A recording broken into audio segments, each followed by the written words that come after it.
नमस्कार, आप देख रहे हैं फसल क्रांति।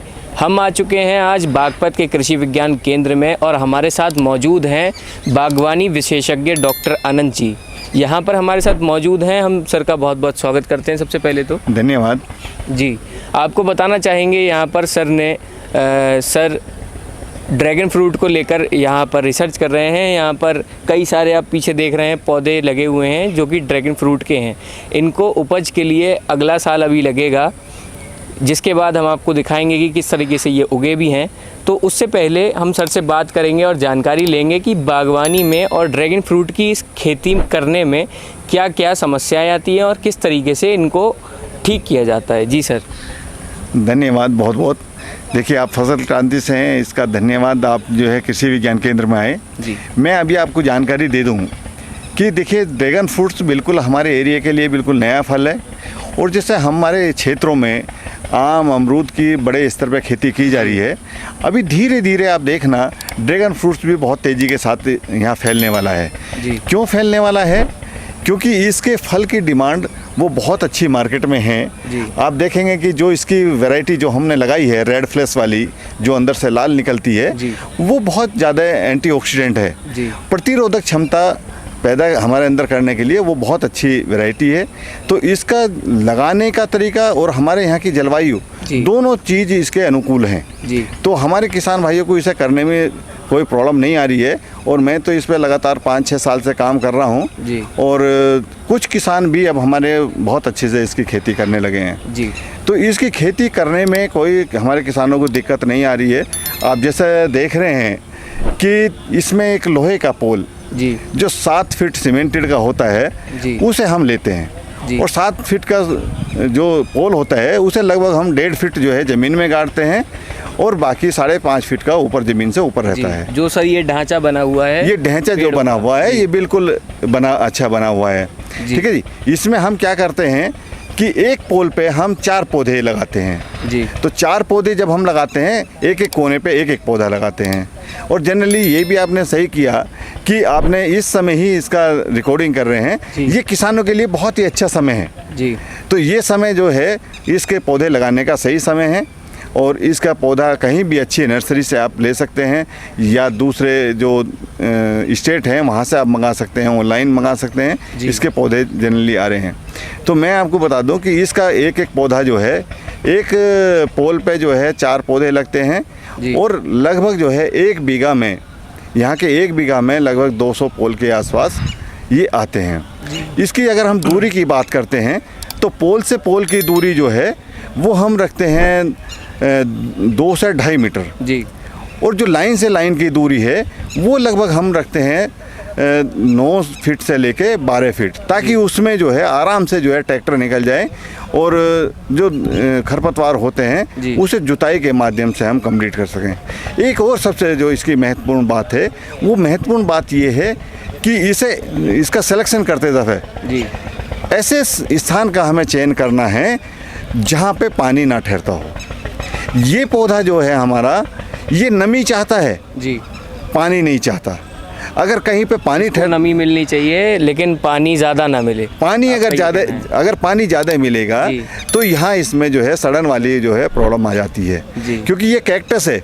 ये ऐसे क्षेत्रों का है जहाँ पानी कम चाहते हैं, पर ये इतना कम पानी भी नहीं चाहता, ये नमी चाहता है। ये अच्छी बढ़वार के लिए ये नमी चाहता है। तो अगर कहीं हमारा ऐसा क्षेत्र है जहाँ पानी ठहरता हो लंबे समय तक, वहाँ उन खेतों का हम चयन ना करें। दूसरा, मिट्टी, जो मिट्टी की हम बात करेंगे तो उसके लिए बलुई दोमट अच्छी मिट्टी या दोमट मिट्टी इसके लिए अच्छी रहती है जिसमें पानी ना रुकता हो। दूसरी चीज़ एक और है, जब हम इसका लेआउट बनाएं, जो पोल हैं जहाँ हमने पोल लगाए गए हैं वो पोल वाला एरिया जो है हम उसे ऊंचा करके लगभग हम 6 से लेके 9 इंच ज़मीन जो है खेत से ऊंचा उठा के बनाएं और उस पोल के किनारे जो है 9 इंच या 6 इंच ऊंचे पे जो है हम पौधे की रोपाई करें, ताकि बरसात के दिनों में आप जानते ही हैं कि सभी हमारे किसान भाई जानते हैं इस बात को कि कितना पानी बरस जाए, कब बरस जाए, तो उसका पता नहीं होता हम लोगों को। जी। तो वो पौधे के पास तक पानी ना पहुँचे, खाली नमी बनी रहे, इसीलिए इसे ऊंचाई करके हम लगाते हैं। जी। तो हमारे किसान भाई इसका अगर पौधा लगाते हैं तो ऊंचा उठा के लगाएं, और लगाने से पहले जो हम मिट्टी का हम पेड़ा बनाते जी। हैं, ऊंचे उठा के बनाते हैं, उसमें अच्छी गोबर की अच्छी सड़ी हुई खाद और DAP जी। वो थोड़ी मात्रा में, और एक फंजीसाइड दवाई जी। जिसमें कार्बनडाजिम आप ले सकते हैं या कॉपर ऑक्सीक्लोराइड ले सकते हैं। तो अगर हमें एक पोल की बात करूं, एक पोल का जो है लगभग 4 से 5 किलो गोबर की अच्छी सड़ी हुई खाद एक पोल के लिए चाहिए। एक पोल के लिए मैं बता रहा हूं, एक पोल पे 4-5 किलो गोबर की अच्छी सड़ी हुई खाद और लगभग 40 से 50 ग्राम DAP और कम से कम 4 से 5 ग्राम जो है जी। हमारा कार्बनडाजिम या कॉपर ऑक्सीक्लोराइड, ये उस पोल की जो पास की मिट्टी है जी। उसमें अच्छे से हम मिला देंगे। उसके बाद हम पौधे की रोपाई करेंगे। जी। पौधे की रोपाई करते समय एक हमारे किसान भाई विशेष तौर से ध्यान रखें, मैंने काफ़ी बार देखा है कोई भी फ्रूट प्लांट जब हमारे किसान भाई लगाते हैं तो उसमें एक गड़बड़ कर देते हैं। वो गड़बड़ क्या है कि जो पॉलीथीन आती है जी। जिसमें पौधा लगा हुआ आता है, वो ऐसे उसे ही दबा देते हैं। जी। तो किसान भाई इस बात का ध्यान रखेंगे। नर्सरी के पौधे को डायरेक्ट आपने वैसे ही लगा हाँ, दिया। वैसे ही लगा देते हैं, तो वो पॉलीथीन नहीं हटाते, जिसके कारण जो है उसकी ग्रोथ नहीं हो पाती। जी। तो पहले हम उसकी पॉलीथीन फाड़ेंगे और तब हम जो है उस पौधे की रोपाई करेंगे। जी। तो इस चीज़ का हमारे किसान भाई ध्यान रखेंगे ताकि जो है वो पौधा अच्छा। इसके बाद तुरंत बाद पौधे की रोपाई के तुरंत बाद एक हल्की सी सिंचाई जी। वो अवश्य करें। अगर सर सिंचाई की सर आप बात कर रहे हैं तो सिंचाई कितनी करनी चाहिए? हाँ, देखिए रोपाई के समय मैंने अभी आपको बताया है जी। कि ये नमी चाहने वाला पौधा है, जी। पानी नहीं। वही सर मेरा सवाल है कि आपने बताया कि इसको नमी चाहिए लेकिन इसको पानी इतना नहीं चाहिए, तो सर कितना पानी- सिंचाई करना हाँ, है? पानी भरा नहीं रहना चाहिए। जी। हमारे खेत में पानी भरा नहीं रहना चाहिए। वो 1 घंटे के अंदर या 1.5 घंटे के अंदर वो ज़मीन सोख लेनी चाहिए। जी। अगर इसमें पानी भरा रहेगा तो प्रॉब्लम आ जाएगी। जी। फिर मैंने बताया कि वही सड़न वाली प्रॉब्लम इसमें ज़्यादा आती है। मैं अभी आपको कुछ पौधों में दिखाऊंगा जी। कि कैसी सड़न आती है।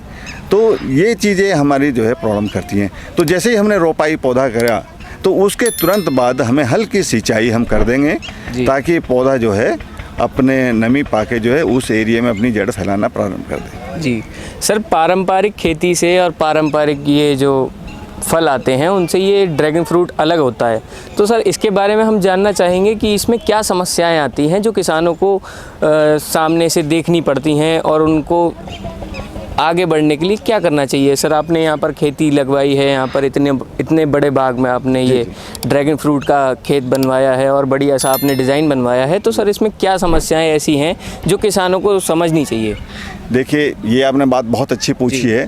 कृषि विज्ञान केंद्र जो है वो टेक्नोलॉजी प्रदर्शन करने का एक सेंटर होता है जहाँ पे करके दिखाया जाता है कि भाई ये इस तरह से हमें इसकी खेती करने की आवश्यकता है। जी। तो जो ड्रैगन फ्रूट्स है, जो मैंने अभी किसानों के यहाँ जो समस्याएं देखी हैं, वो समस्या ये देखी है कि पहली बात तो किसान भाई हमारे ये समझ लेते हैं कि ये कैक्टस है जी। और इसे पानी की ज़्यादा आवश्यकता नहीं है। जी। इसे जो है कैक्टस है इसलिए फर्टिलाइज़र की ज़्यादा आवश्यकता नहीं है, पर क्योंकि ये फ्रूट्स प्लांट है, ये फलदार वृक्ष है, तो इसे नमी की भी ज़रूरत है, पानी की ज़रूरत है और इसे फर्टिलाइज़र की भी ज़रूरत है। जी।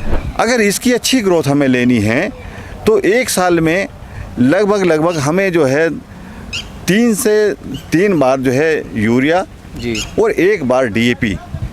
DAP का समय ये है, बरसात के समय में जुलाई और अगस्त के महीने में जी। हमें DAP और पोटास का इस्तेमाल इसमें करना है और बाकी समय में हम यूरिया का इस्तेमाल करें, जिससे जो है इसकी ग्रोथ अच्छी हो जाती है। जिन किसान भाई या जिन सेंटरों पे अच्छी डोज जो है फर्टिलाइज़र की दी जाती है, वहाँ 1.5 साल में हम जी।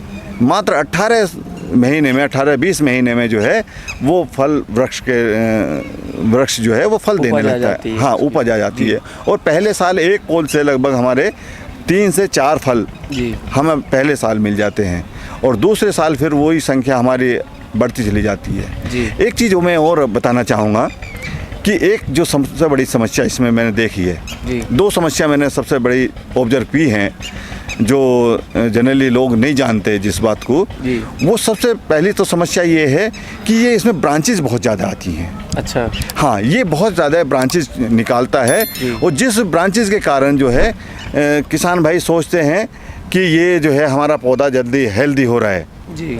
और ज़्यादा फलत देगा, जी। वो पौधा ऊपर नहीं बढ़ पाता। जी।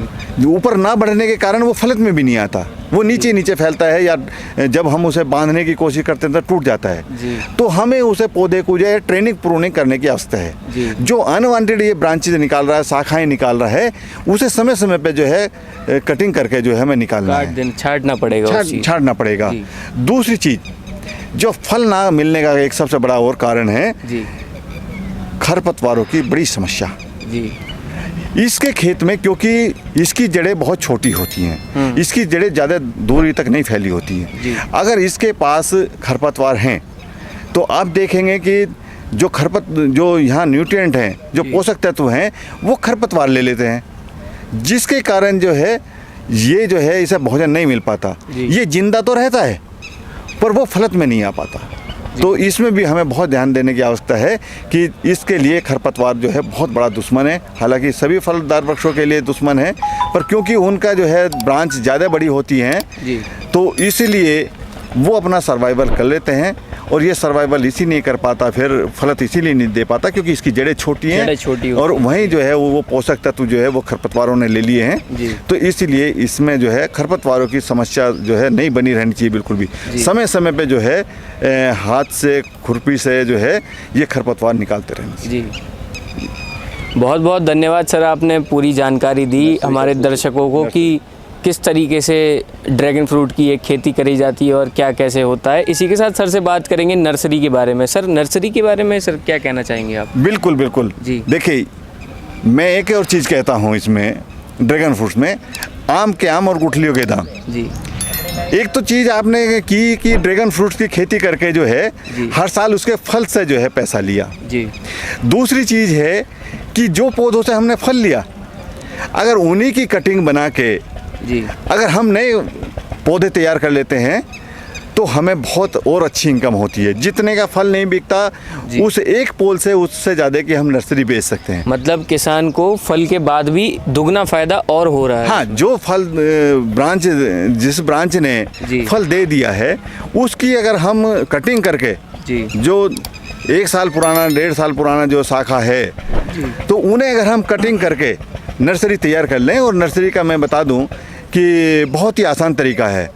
जो पुरानी शाखाएं हैं उन्हें आप ऊपर से कटिंग करेंगे, उसके टुकड़े टुकड़े कर लेंगे। लगभग आपका 6 इंच से लेकर 9 इंच तक के टुकड़े हम बना सकते हैं। और टुकड़े बना के जो इसके 3 जो इसमें ब्रांचेज आप दिखाई देते हैं कोने से, उन कोनों को जो है आप ऐसे कलम बना लेंगे। और कलम बना के जो है एक सेरिडिक्स दवाई आती है, रूटेक्स, रूट प्रोमोटर एक दवाई होती है, उसमें हम डीप कर लेंगे। और डीप करने के बाद उसे आप थैलियों में या कहीं पोल के पास में जहाँ भी आप लगाएंगे तो आप देखेंगे कि 20-25 दिन में ही जो है वो नया पौधा बनकर तैयार हो जाता है और उसे बेच सकते हैं हम आसानी से, जिसकी कीमत जो है आपका 30 रुपये से लेकर 50 रुपये तक आसानी से हमारा बिक जाता है। तो ये बहुत आसान है। हमारे किसान भाई इसका जो है फल के साथ साथ जो है नर्सरी अवश्य बनाएं, जिससे जो है हमें और ज़्यादा इनकम मिले। हमारा जो है इससे अगर हम नर्सरी तैयार करते हैं तो देखिए यहाँ से हम सीधे ऐसे इसे काटेंगे। ये वाला पोर्शन नहीं कटनी चाहिए, छोर हैं इसके। हाँ, ये छोर जो हैं ये हमें ये यहाँ से कलम बनानी है, लगभग 1.5 इंची की हमें ये कलम बनानी है। ये वाला जो पोर्शन आप देख रहे हैं यहाँ से जड़ें आती हैं, तो ये वाला पोर्शन नहीं काटना हमें। जो इसमें वुडी वाला लकड़ी वाला जो पार्ट है वो नहीं काटना, ये वाला हमें काटना है। और उसके बाद फिर हमें जो है इतना पार्ट जो है हम इसे सेरिडिक्स या रूटेक्स दवाई से जो है डीप करके और उसके बाद इसे ज़मीन में वापस इतना हम इसे 2/3 भाग 1/3 भाग जो है इसका ज़मीन में गाड़ देंगे। तो आप देखेंगे कि 20 से 25 दिन में जो है इससे पौधा बन के तैयार हो जाता है नया। तो इस तरह से हम तैयार करके चाहे थैलियों में करें, मैं अभी आपको दिखाऊंगा कि मैंने जो पानी वाले जो गिलास प्लास्टिक के लोग यूज़ करते हैं, वो एक शादी में से मैंने इकट्ठा करवाए, और शादी में से इकट्ठा करवा के उसमें एक गर्म तार से छेद करके जी। और अभी मेरी नर्सरी मैंने उसमें बनाना प्रारंभ कर दिया है।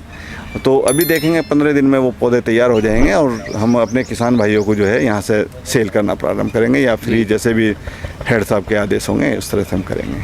तो दर्शकों को सर आपने ये बात भी बता दी है कि किसान भाई जितने भी हैं वो यहाँ से भी नर्सरी के पौधे ले सकते हैं जो कि उन्नत किस्म के हैं। जी जी जी, ये वैरायटी जो है वो लाल जो फ्लैश वाली है वो है। देखिए बाज़ार में आपने देखा होगा जनरली हमें फल मिलता है सफ़ेद फ्लैश वाला, जिसका सफ़ेद रंग का गुद्दा होता है, तो वो होता है, पर उसकी डिमांड उतनी नहीं है बाज़ार में।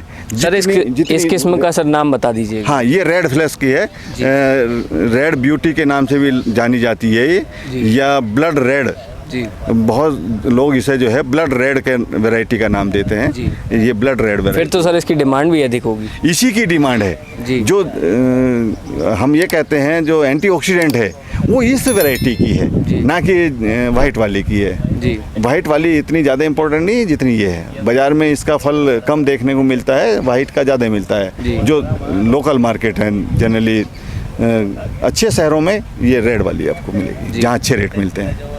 बिल्कुल सर, बहुत बहुत धन्यवाद, आपने पूरा इतने अच्छे से हमको बताया, जानकारी दी, इसके लिए आपका बहुत बहुत धन्यवाद सर। Thank you. आप यहाँ आए, कृषि विज्ञान केंद्र पर आए, इसके लिए बहुत बहुत धन्यवाद। बहुत बहुत धन्यवाद सर, आपने बहुत अच्छी जानकारी दी हमको और हमारे दर्शकों को।